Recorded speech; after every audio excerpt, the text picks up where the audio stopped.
97%, 3%. 97% dari populasi hidup dalam hutang atau dihancurkan oleh hutang hingga umur 65 tahun. Hanya 3% yang sukses secara finansial. 97% hancur dikarenakan 7 alasan berikut ini. Alasan yang pertama, kamu tidak pernah kaya karena kamu pikir uang tidak penting. Pernahkah kamu mendengar orang berkata, uang itu bukanlah segalanya? Saat orang berkata seperti itu, biasanya mereka tidak punya apa-apa. Mereka tidak punya uang karena bagi mereka uang bukanlah segalanya. Tapi uang sangatlah penting bagi kehidupan. Uang membuat dunia bergerak, uang membuatmu bisa mengurus keluargamu, uang memberimu keamanan serta kenyamanan. Uang itu sendiri hanyalah sebuah alat, tidak lebih. Bayangkan jika uang adalah manusia dan kamu berkata padanya, kamu tidak penting bagiku. Maka yang terjadi adalah uang tidak akan berlama-lama denganmu dan itulah kenapa kamu tidak memiliki uang. Alasan yang kedua, kamu tidak pernah kaya karena sekolah tidak pernah mengajarkan tentang uang dan kekayaan.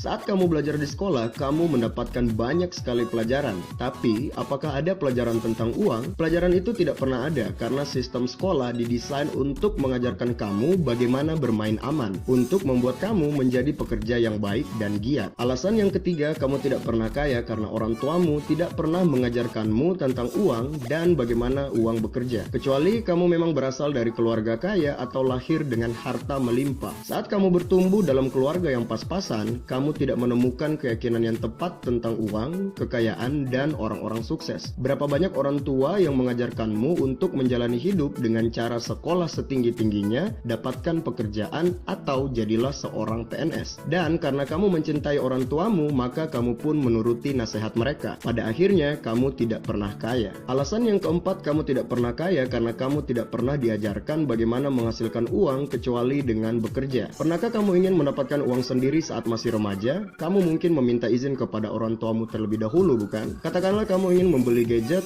kamu ingin membeli komputer, kamu ingin jalan-jalan, kamu ingin hangout dengan teman-teman, dan kamu bertanya kepada orang tuamu, ayah, ibu, saya ingin mencari uang, bagaimana caranya? Apa jawaban orang tuamu? Carilah sebuah pekerjaan. Padahal ada cara lain selain bekerja. Kamu harus tahu bagaimana uang bekerja. Uang dihasilkan tidak lain dan tidak bukan dengan cara menciptakan sesuatu yang bernilai.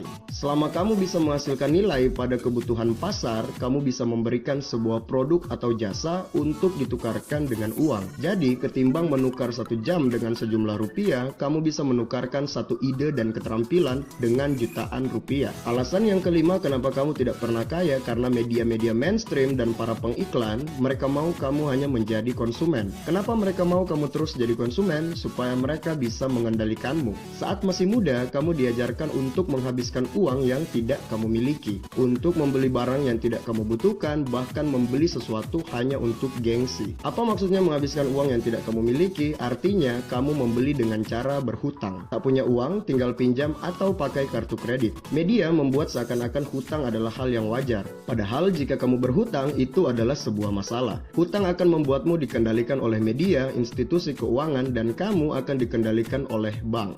Alasan yang keenam, kenapa kamu tidak pernah kaya? Karena kamu membuat asosiasi negatif terhadap orang kaya dan orang sukses. Kenapa? Karena otak kamu sudah dicuci oleh media, orang tua, dan teman-temanmu bahwa orang kaya itu serakah, jahat, dan mereka itu sombong. Jadi, agar kamu tidak termasuk dalam kategori negatif tersebut, kamu lebih memilih jadi orang yang miskin. Yang jadi pertanyaan, apakah benar orang kaya selalu negatif? Jika kamu percaya akan hal itu, maka kamu tidak akan pernah jadi orang kaya. Alasan yang ketujuh, kenapa kamu tidak pernah kaya? Karena kamu tidak mengambil tanggung jawab penuh terhadap masa depan finansialmu. Kamu tahu, 97% orang yang hidupnya hancur secara finansial, mereka selalu mengeluh dengan keadaan dan berperan sebagai korban dalam kehidupan. Jika terjadi masalah dalam hidupnya, mereka selalu menunjuk dan menyalahkan sekitarnya. Selama kamu tidak bertanggung jawab penuh terhadap dirimu sendiri, maka kamu tidak akan pernah menjadi orang kaya. Kecuali kamu mengambil tanggung jawab dan berkata, saatnya melakukan sesuatu. Coba kamu pikirkan, berapa jam waktu yang kamu habiskan untuk menonton televisi atau bermain games dibandingkan dengan berapa jam yang kamu gunakan untuk mempelajari tentang keuangan, bisnis, dan bagaimana cara uang bekerja. Berapa banyak orang yang bekerja untuk uang tetapi sama sekali tidak pernah belajar bagaimana cara uang bekerja. Itulah 7 alasan kenapa kebanyakan orang tidak pernah menjadi kaya, dan sampai jumpa pada video-video berikutnya.